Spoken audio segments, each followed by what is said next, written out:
Kupata pesa nyingi, iwe ni kupitia biashara iliyofanikiwa, urithi wa mauzo ya mali au bonasi kubwa, ni jambo la kufurahisha na lenye baraka.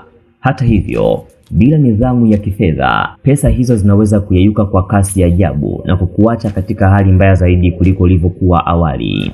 Ili kulinda utajiri wako mpya na kujenga misingi imara ya maisha ya baadaye, hapa kuna mambo muhimu ya kuepuka unapopata pesa.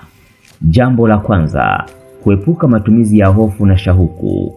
Mara nyingi mtu anapopata pesa huanza kubadilisha maisha yake mara moja ili kuonyesha mafanikio. Makosa ya kufanya ni kununua gari la kifahari, kuhamia nyumba ya gharama kubwa au kuanza maisha ya kifahari yasiyoendana na kipato chako cha kudumu. Njia mbadala: endelea kuishi maisha yako ya kawaida kwa muda. Ruhusu pesa zifanye kazi na kuzaa zaidi kabla hujafikiria kuboresha mtindo wako wa maisha. Jambo la pili ni kutofanya maamuzi ya haraka ya kifedha.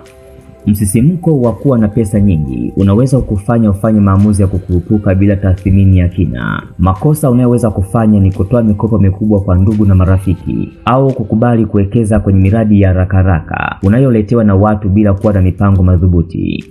Njia mbadala: weka sheria ya kusubiri angalau wiki 2 hadi mwezi mmoja kabla ya kufanya uamuzi wowote mkubwa wa matumizi au uwekezaji. Tumia muda huu kutafakari na kushauriana na wataalamu wa fedha. Jambo la tatu ni kutowekeza kwenye elimu ya kifedha. Pesa zisizotunzwa kwa hekima hupotea kwa urahisi. Makosa unayoweza kufanya ni kuamini kuwa utajiri wako utadumu milele bila wewe kujifunza jinsi ya kusimamia, kuukuza na kulinda dhidi ya mfumuko wa bei na kodi. Njia mbadala: wekeza sehemu ya pesa zako katika kujifunza kuhusu uwekezaji, masoko ya hisa, mali isiyohamishika yani real estate, au biashara kupitia vitabu, semina au wataalamu waliobobea. Jambo la 4, kutokuwa na mpango wa kodi au malipo ya dharura.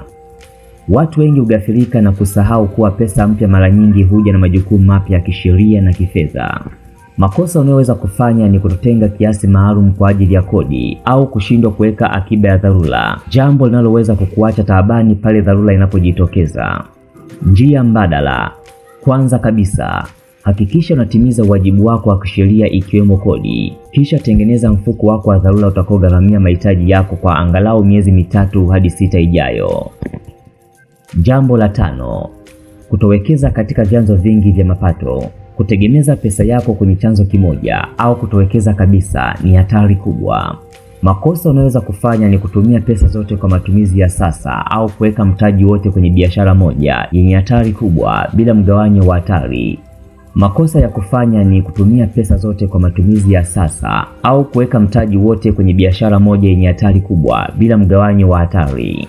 Njia mbadala: gawanya pesa zako katika maeneo tofauti ya uwekezaji kama vile hati fungani, hisa salama au biashara halisi zenye tija ili kupunguza hatari ya kupoteza kila kitu kwa wakati mmoja. Ushauri wa mwisho: pesa ni nyenzo nzuri ya kukujengea uhuru wa maisha, lakini pia inaweza kuwa mzigo mkubwa ikiwa hautosimamiwa kwa akili na tahadhari. Tunza utajiri wako kwa malengo, nidhamu na maono ya muda mrefu.